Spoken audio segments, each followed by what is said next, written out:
بسم الله الرحمن الرحيم. الحمد لله رب العالمين، والصلاة والسلام على سيدنا محمد وعلى آله وأصحابه أجمعين. لألقي ششم لزنجير باسياد دا بديدارتان شاد بوينوا مسلمانان بريس.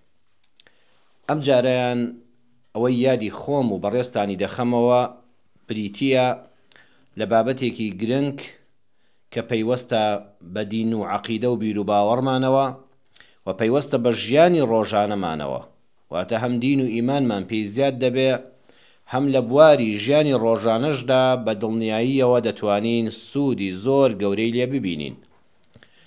لە مانگی قورئاندا، لە مانگی پڕبەرەکەتی ڕەمەزاندا، لە خزمەت قورئاندا لە سوورەتی لوقمان ئایەتی 11 وەردەگرین. با بچینە خزمەت ئایەتەکە كلامي خواي پروردگار بخواني نوك دفرمي: خلق السماوات بغير عمد ترونها وألقى في الأرض رواسي أن تميد بكم وبث فيها من كل دابة وأنزلنا من السماء ماء فأنبتنا فيها من كل زوج كريم هذا خلق الله فأروني ماذا خلق الذين من دونه بل الظالمون في ضلال مبين. پروردگار من سبحانه وتعالى دفرمي: الله سبحانه وتعالى أو پروردگاره أو خالقه كخلق السماوات بغير عمد ترونها. سرنج من بو چند شتێک ڕادەکێشێ، یەکەمیان ئەفەرمێ ورد ببنەوە، تێڕامێنن.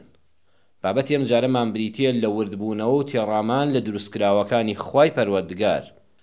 ئەوە یادی خۆم و بەڕێستان دەخەمەوە کە لە قورئانە کاتێککە ئەم ئاەتەمان خوێندەوە یان ئەم جۆرە ئاەتانەمان خوێندەوە، خوای پەروەردگار یادمان دەخاتەوە. خۆ ئێمە شتەکان دەبینین، خۆ ڕۆژانە لەبەر چاومانن، بەڵام لەبەر ئەوەی ئەوەندە لەگەڵیان تێکەڵاو بووین یان سەرقاڵ بوون بە ژیانی دونیامان، یان سەرنجدانمان بۆ کۆمەڵێک شتی دروستکراو خەریکە لە بیرمان دەباتەوە ئەم دروستکراوە جوانانەی خوای پەروەردگار کە زۆر جار خەیاڵمان لێ نەکردوێتەوە. ئەم قورئانە بۆیە کە بەردەوام دەبێ بیخوێنینەوە، لەسەریشی بوەستین، بیکەین بە دەرسی ڕۆژانە و ژیانمان. هەموو جار خوای پەروەردگار یادمان دەخاتەوە.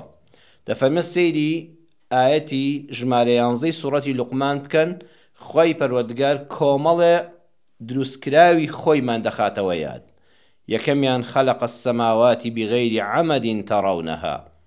دەفەرمێ پەروەردگار الله سبحانه وتعالى کە خالقی ئێوە و هەموو گەردون و دیار و نادیارە، ئەو زاتەیە کە ئاسمانەکان، نافەرمێ خەلق السما، خەلق السماوات، هەموو ئاسمانەکان، هەموو ئاسمانەکانی دروست کردووە بغەیری عەمەدین، بەبێ ئەوەی کۆڵەکەیەکیان لەژێردا بێ. تەنها لە ئاسمانی یەکەمدا کە 7 ئاسمان هەیە بە نەسی قورئان و کەلامی خوای خالق سبحانه وتعالى، بەس لە ئاسمانی یەکەمدا ئێمە خۆرمان هەیە، ڕۆژمان هەیە کە هەموو سەر بەرزکەوە ڕۆژ دەبینی، پاشان لە شەوا سەر بەرزکەوە و مانگ دەبینی. ئەو هەموو ئەستێرەیە کە ناژمێردرێن، ئەمانە هەمووی زۆریان هەیە لە زەوی بچووکترە، هەندێکیان هەیە بەقەدەر زەویە، ئەستێرەیان هەیە زۆر لە زەوی گەورەترە، ئەستێرەی تێدایە کە بە هەزاران جار هێندەی زەوی ئێمە گەورەترە. تەماشاکە هەمووی لە بۆشاییدا، مەبەست لە ئاسمانی یەکەم، هەمووی لە بۆشاییدایە، هیچی کۆڵەکەیەکی لە ژێرانیە. ئەوەش کە لەسەر مانگەوە لە ئەستێرەیەکترەوە سەیری ئێمەکە، ئەم زەویە کە نیمچە گۆییە و نیمچە خڕا، تەماشا دەکەی ئەویش ئەوە لە بۆشایی ئاسمانە وەستاوە، لەناو ئەم هەوایەدا وەستاوە بغەیری عەمەدین تەڕەونەها. چاول لە هیچ کۆڵەکەیەک، لە هیچ دینگە و پایەیەک نییە. ئەمە چی ڕایگرتووە؟ ئەمە هێزی کێشندەیەک کە ڕێک لە شوێنی خۆیدا بە قیاسی خۆی بە ئەندازەی پێویستی خۆی. ئێستا هێزی کێشندەی زەوی لەوەی ئێستا کە بە دەوریەوەیەتی زیاتر بووە یان کەمتر بووایە، ژیان لەسەر زەویدا نەدەبوو. بۆیە ئەمە نایبینین، بەڵام ئەمە خوا هەمووی دروست کردووە، هەمووی لە خولگەی خۆیدا، لە شوێنی دیاریکراوی خۆیدا، هەتا کۆتایی هاتنی دنیا و بەرپابوونی قیامەت، هەمووی وەکو خۆی دەسوڕێتەوە لە شوێنی خۆیدایەتی.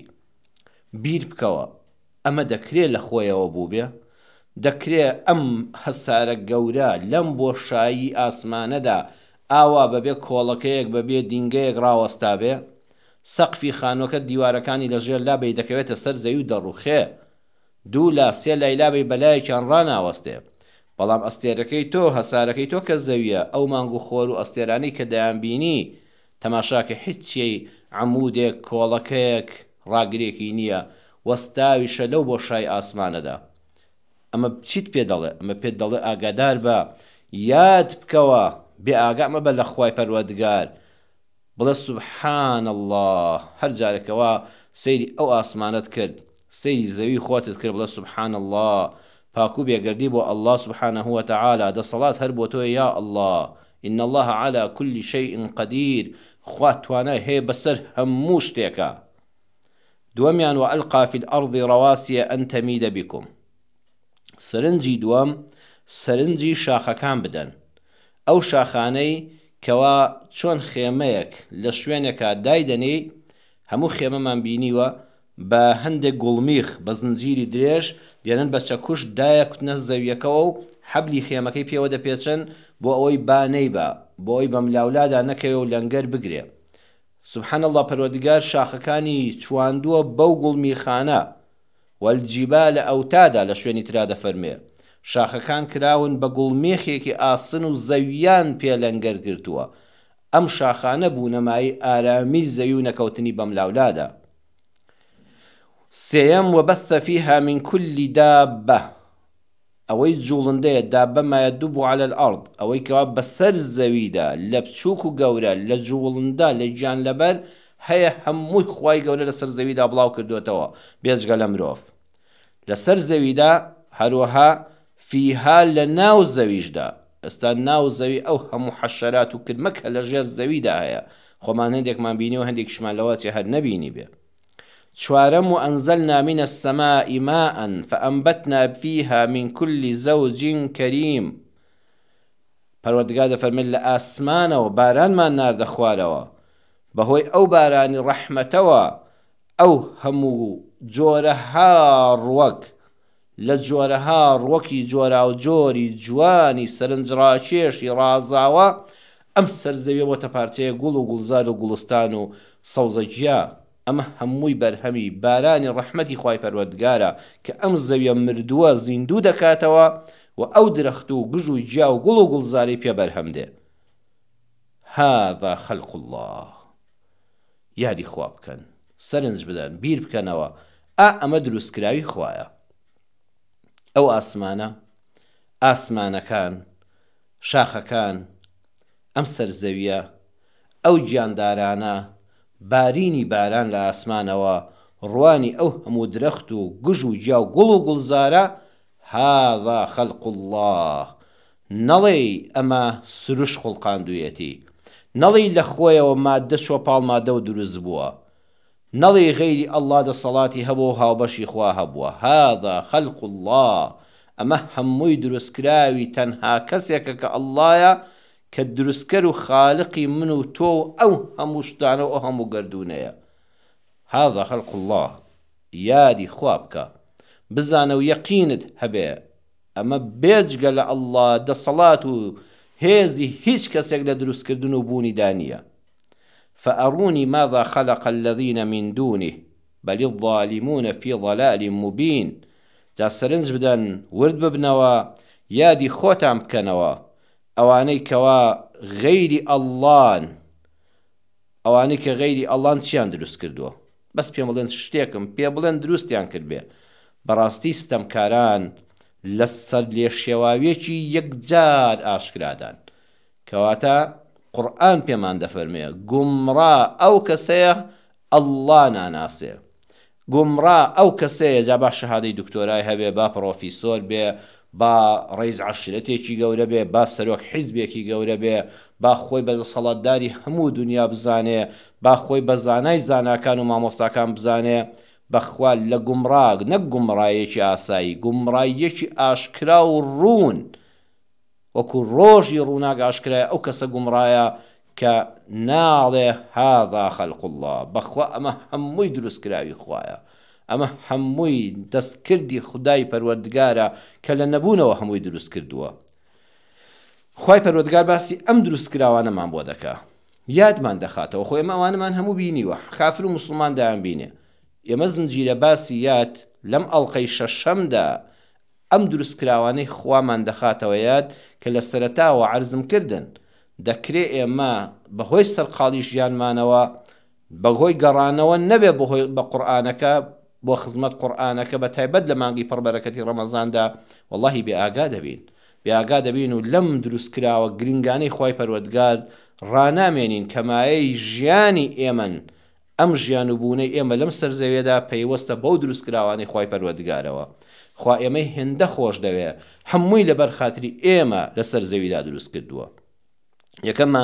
یەکەمیان ئاسمانەکان و هێزی کێشندا، دوو شاخەکان کە تەرازووی لەنگەرگرتنن بۆ ئەوەی زەوی نەکەوێ و ئارام بگرێ، سێ لە هەموو جۆرە زیندەوەرێکیش لەسەر زەویدا بڵاو کردوتەوە، فیها هەروەها لە ناو زەویشدا، هەم لەسەر زەوی هەروەها لە ناو زەویشدا، لە ناو زەویدا ژێر زەوی پڕە لە حەشەرات، لە ناو ئەو گڵە تاریکەدا بە هەزاران بە ملیۆنەها بە ملیارەها کرم هەیە کە خۆمان دەڵێن گڕخۆڵکەی پێ دەڵێن گڵخۆڵکەی پێ دەڵێن گڵ دەخوا و پاشان لەم سەرەوە دەیخواڵ و سەرۆفڕەیەداتەوە بۆ ئەوی زەویەکە بەپیت بێ. هەمومان کوڕی دەشت و دەرین و جووتیاریمان کردووە لە کاتی جووتە بزانە ئەو هەموو کرمە دێتە دەرەوە، ئەو هەزارەها کرمە کە لە 1 مەتری 4 گۆشەدا هەیە ئەو گڵە دەخوا و لەو سەرۆدەری دەکاتەوە بۆی ئەم زەویە بەپیت بێ و باشتر بەرهەم بە تۆ پێشکەشکا و خزمەتی تۆ بکە. ئەو کرمە لە ژێر زەویدا خوا لەبەر خاتی تۆ دروستی کردووە و بەثە فیها من کولی دابە، هەمووی لەبەر خزمەتی مرۆڤ دروست کراوە. هەندێک لەو ئاژەڵانەی لەسەر زەویدان گۆشتەکەیان دەخۆی، هەندێکی تریان شیرەکەی دەخۆی، هەندێکیان شیر و گۆشتەکەی دەخۆی، هەندێکیان وەکو بزنی مەرەز و مەڕ و ئەوانە سوود لە خوریەکەی دەبینی، سوود لە مۆجوانەکەی دەبینی کە شاڵە گرانبەهاکان گرانبەهاترین جلی کوردی ئێمە لە مووی بزنی مەرەز دروست دەکرێت، خوا ئەوەشی لەبەر خاتری تۆ دروست کردووە. هەندێکیان بۆ بار بەکاردەهێنرێن وەکو ئەسپ و گوێدرێژ و ماین، هەندێک مار دروست دەکا خوای پەروەردگار بۆ ئەوەی کەوا مشکی کێڵگەکان بخوا، مشکەکانی ناو کێڵگەکە گەنمەکانمان هەڵنەجێڕێتەوە و نەیکا بە زەویەکی سوور و بێکەڵک ئەو مارانە لەو زەویانەدا خوا دروستی کردوون. ئەڵێ خوا ئەم هەموو مارە لەو دەشت و دەرەدا بۆ هەیە هەمووی لە پێناوی پاراستنی کێڵگەکەی تۆدا کاکی جووتیار هەموو مرۆڤایەتی کەنانەکەت بە ئاسوودەی بێتە سەر سفرەکە بەهۆی ئەو مارانەوە ئەو هەموو مشک و حەشەراتە زیان بەخشە ناتوانە گەنمەکەت و جۆیەکەت و نیسکەکەت و نۆکەکەت و دانەوێڵەکەت بخوا هەمووی لە ناو دەبا. هەروەها بۆقی دروست کردووە بۆ ئەوەی مێشولە بخوا، مێشولەی دروست کردووە بۆ ئەوەی پیتاندنی ڕووەکەکان و گوڵەکان بەهۆی جوڵەی مێشولەوە لەسەر ئەمیان بۆ ئەویان بپیتێندرێن و بەرهەمیان هەبێ و گوڵیان هەبێ. جێگەی سەرنجن ئەمانە هەموو بەڕاستی دەبێ یادی خوای پەروەردگارمان یاد بخاتەوە. زیکری خوا هەرەوە نییە بە تەسبیحەکەت بڵێی سوبحان الله الحەمدولله دڵت لە شوێنێکی بێ بەخوا ئەمە یادی خوایە، ئەمە زیکری خوایە کە بەدیار ئەمانەوە دانیشی جا لە دەشت و دەرێکە لە ماڵی خۆتەوە بەدیار تیڤیەکەوەی لە مۆبایلەکەتە لە کەناڵێکی ئاسمانیەوە سەیری ئەم دروستکراوانەی خوا دەکەی بەخوا بەڕێزان ئەمە زیکری خوایە، ئەمە زۆر لە تەسبیحەکە گرنگترە کە دەڵێی سوبحان الله سوبحان الله ئەستەغفر الله الحەمدولله. ئەوە کە لەوێدا ئاوا بە وێنە دەیبینی بەڵام یەکسەر دێتە مێشک و زیهنتەوە دەڵێی هذا خەلق الله، ئەمە دروستکراوی خوای پەروەردگارە، گەورەی بۆ تۆ یا ئەڵڵا، پاک و خاوێنی بۆ تۆ یا ئەڵڵا، دەسەڵات هەر بۆ تۆیە یا ئەڵڵا. ئەوە سوبحان الله کەتە دەڵێ الحەمدولله خوایە ئەم هەموو ئاژەڵ و گیاندارە لەسەر زەویدا لە ناو زەویەکەدا لە ناو دەریاکەدا بە ئاسمانەکەەوە باڵندەکە هەر هەموو لەبەر خاتری من دروست کردووە. منێکی عەبدێکی گوناهبار خوایە گەلێ غافڵم لە تۆ الحەمدولله پڕ بە دڵسوپاست دەکەم. ئەوە زکری الحەمدولله ئەڵێ الله ئەکبەر دەسەڵات هەر بۆ تۆ یا ئەڵڵا.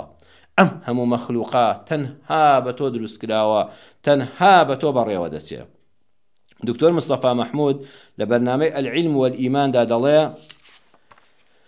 مێرولە ئەوەندەی کە ئەو کاتێ ئەو دیارە ئێستا بە دڵنیاییەوە زیاتریش دۆزراوەتەوە. دکتۆر مستەفا مەحموود کاتی خۆی لە العلم والئیماندا وتوێتی 20,000 جۆری مێرولە تا ئێستا زانست تۆماری کردو. 20,000 جۆری مێرولە. ئەم مێرولەیە لیکەکەی ئەنتیبایۆتیکی تێدایە، یعنی بەردەوام خۆی خاوێن دەکاتەوە کە بەسەر زەویدا دەڕۆکە شتێک هەڵدەگرێ. مێرولە زۆر پاک و پوختە، بەردەوام لیکەکەی کە دەری دەدا مادەی ئەنتیبایۆتیکی تێدایە کە خۆی خاوێن دەکاتەوە. دەستورێکی مەلەکیان هەیە.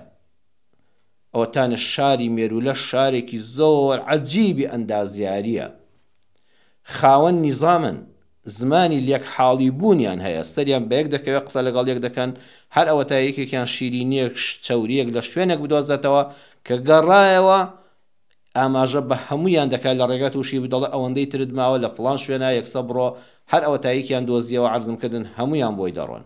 زمانی لێک حاڵی بوونیان هەیە، ئومەتێکن گەلێکن وەکو تۆی مرۆڤ زۆر بە ئاگا و کاسبتر و ماندوو نەناستر و ئەو شاری خۆیان دروست دەکەن، یاسا و نیزامی تایبەت بە خۆیان هەیە و لێیلا نادەن. سیر کە خۆی گەورە سمۆرەی دروست کردووە، سمۆرە بەڕوو و گوێز و شت دەشارێتەوە زۆرتر لە پێداویستیەکانی خۆی. یعنی ئەگە بۆ نمونە 10 گوێز بخوا لە ساڵێکە 50 گوێز بخوا 200 دەشارێتەوە، 1000 دەشارێتەوە، بەڕوو زۆر دەشارێتەوە. بەڵام لە دواترە زاکیرەی زەعیفە، خوای دادگەری کاربەجێ ئەوەندەی دەخاتەوە مێشکەوە کە پێبژێوی خۆیەتی، بە ئەندازەی ئەوەی کە برسی نەبێ و بە تێر و تەسەلی بژی دەچێتەوە سەر مەغزەنەکان لە کلۆری دارەکان لە ناو گرد و چاڵ و شوێنەکانی زەویدا کە هەیەکە بەشێکی تێکردوون، حتا ئەندازەی پێویستی خۆی کە برسی نەبێ ئەوە مێشکی عیبی نییە. لە دوای ئەوەوە مێشکی نایەتەوە کار، نازانێت لە کوێ شاردوونێ و لە یادی دەچنەوە. بۆیە زۆربەی دارستانە چڕەکان ئەو هەموو دار بە ڕووەکە ڕواوە لە جیهاندا ئەڵێن ڕووەکی سروشتی، ناسروشتی نییە، ئەوە بە ئیلهامی خوای پەروەردگار بەو بەرنامەیە کە خوای گەورە خستوویەتی مێشکی ئەو سمۆرەوە، ئەو خالیقەیە کە ئەوەی والێ کرد، ئەو تەماحەی داوەتێ زۆر زۆر زیاتر لە پێبژێوی ژیانی خۆی دەشارێتەوە.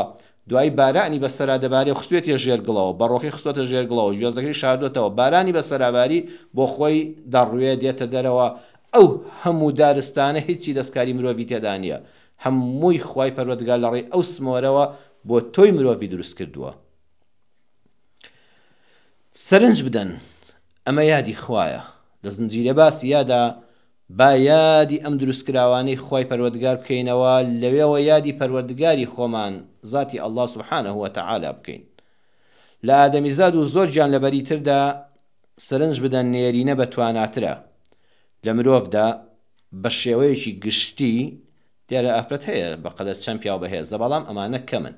شێوە گشتیەکەی بە شێوە گشتیەکەی نێرینە لە مرۆڤ و لە هەندێک گیانلەوەرانی تردا زۆر زۆر بەهێزترە، هەوڵ و کۆشش دەدا، بەڵام مێینەی مرۆڤ هەروەها مێینەی هەندێک لە گیاندارانی تر نەوە دەخاتەوە، بەچکەی دەبێ، بەشید بە خێوی دەکا، سۆز و میهرەبانی هەیە، ئامێزی گەرمی هەیە، ناسکە، قسە ناسکە، دەنگ ناسکە، دڵ ناسکە، وەکو پێغەمبەر صلی الله علیه و سلم وەک شوشەوایە.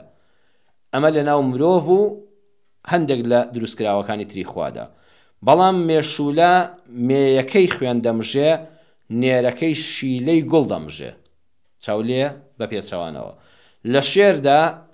لە شێردا مێینە دڕترە و بەهێزترە و ڕاوکەرترە.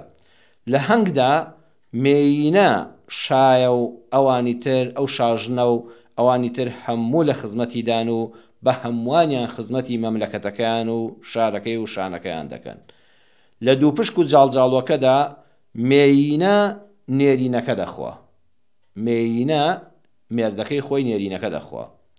لە فەرەسول بەحردا کە ئاژەڵێکە زیندەوەریەکە لە مێینە هێلکەکە دەردەچێت، هێلکەکە لە مێینەکە دێتە دەرەوە، دەچێتە چیسێکەوە، هێلکەکە چیسەکە دەچێتە ناو لەشی نێرینەکەەوە، لەوێدا دەپیتێندرێ، پاشان حملەکەی لە لای نێرەکە گەورە دەبێ و لەو بێچکەکە دێتە دەرەوە. سبحان الله، پێچەوانەی هەموو مەخلوقاتی تر وەی پێمان بڵێ ئین الله على كل شيء قدير.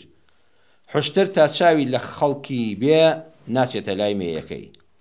فیل کە نەخۆش کەوت بەتەنها دوور دەکەوێتەوە، ئەگەر چاک بۆەوە دێتەوە ناو کۆمەڵی فیلەکانەوە ئەینا نایەوێ ئازار بە کەس بگەێنێ و بار بێ لەسەر کەس شکۆی خۆی دەپارێزێ و بە تەنها لە شوێنەکە دەمرێ.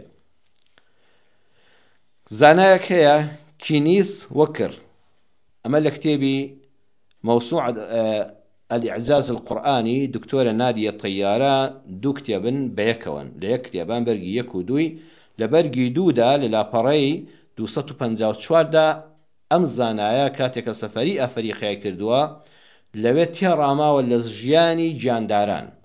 ئەڵە سەیرم کرد ئەمانە زۆر بەیەکەوە ژیانیان هەیە، زۆر گیانی هاوکاریان لە ناو یەکترا بەهێزە. ئەڵە سەیرم کردووە ئاسک و کەرەچێوی. ئاسک و کەرەچێوی هۆگری یەکتر بوون بەیەکەوە لە شوێنێکە لە ژینگەیەکەڵە لە فەریقا دەژیان.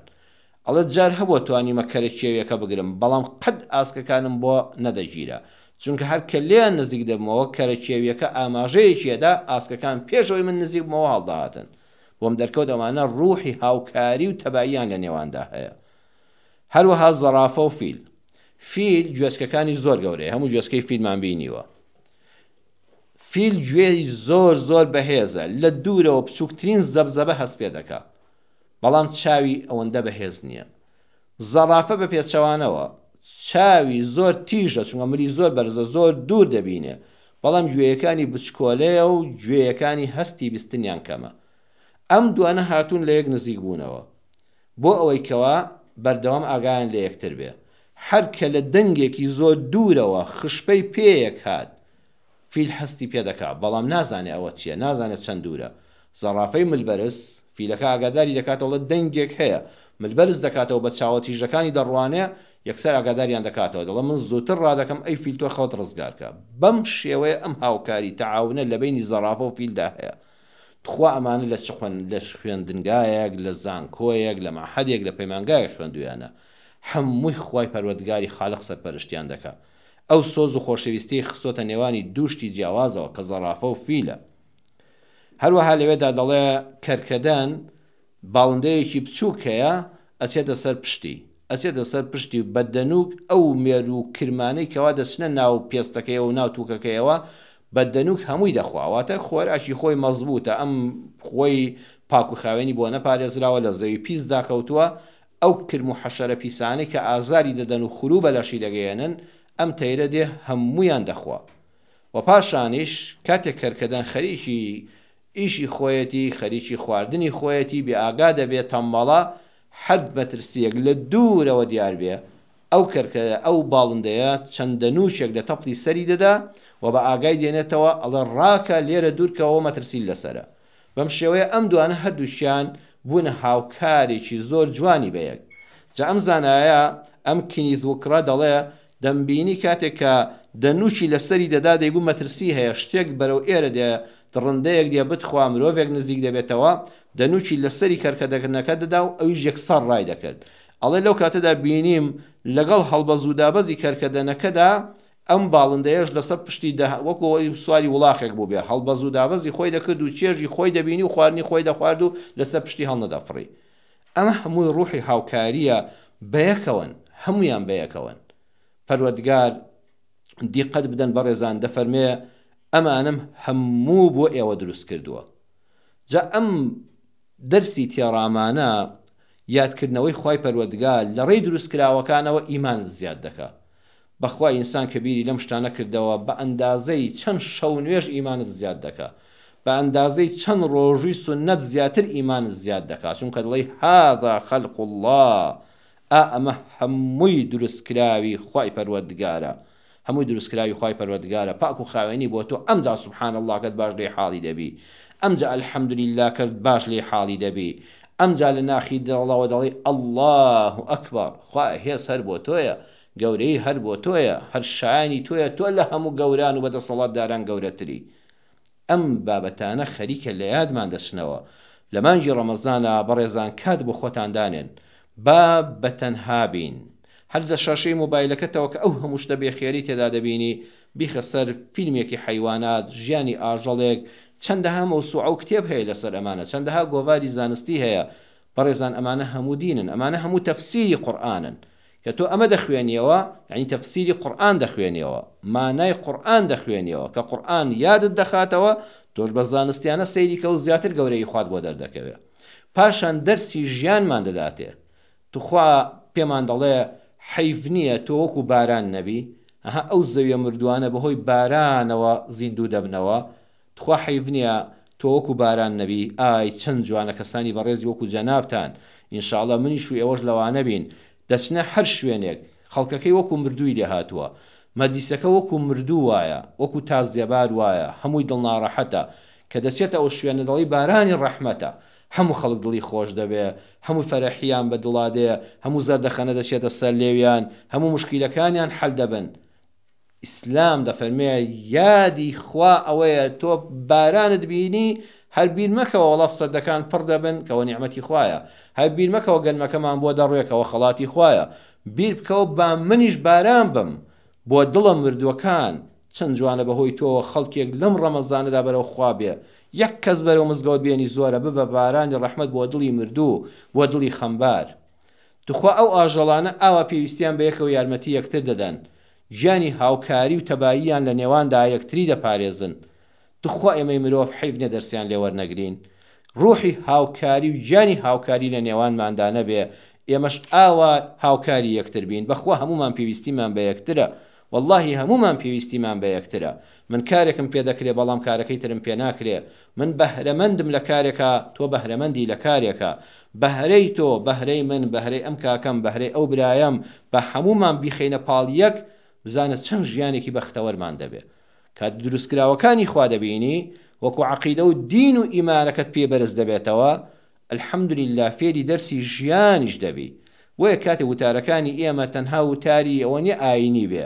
بەخوا وتاری دین و عەقیدە و بیر و باوەڕ و ئیمانە وتاری ژینیشمانە بۆیە مزگەوت ئەوەندە بە بەرەکەتە ئەم دەرسانە لە کەم شوێن گوێ لێ دەبێ ئەڵێ وەرە فێری گیانی هاوکاری بە فێری وێرانکاری مەبە فێری ئاوەدانکردنەوە بە فێری کوشتن مەبە یەکتر لە کوشتن و لە دڕندە و لە دوژمن بپارێزە ئەم دەرسە لە خزمەت ئەمە چەند ئاەتی سوورەتی لوقمان ژمارە 11 سوورەتی لوقماندا بابەتێکی زۆر بەهێزە زۆر گەورەیە کە قورئان هەمووی گەورە و بەهێز و بەپێز و بە بەرەکەتە پڕبەخشندەییە هەموو شتێکی جوانمان پێدەبەخشێ ئینشاءالله لە ئاڵلقەی داهاتوودا لە وتاری داهاتوودا لە زنجیرە باسی یادا دەچینەوە خزمەتی تا ئەو کاتە هەموو لایەکتان بەخوای پەروەردگار دەسپێرم والسلام عليكم ورحمة الله وبركاته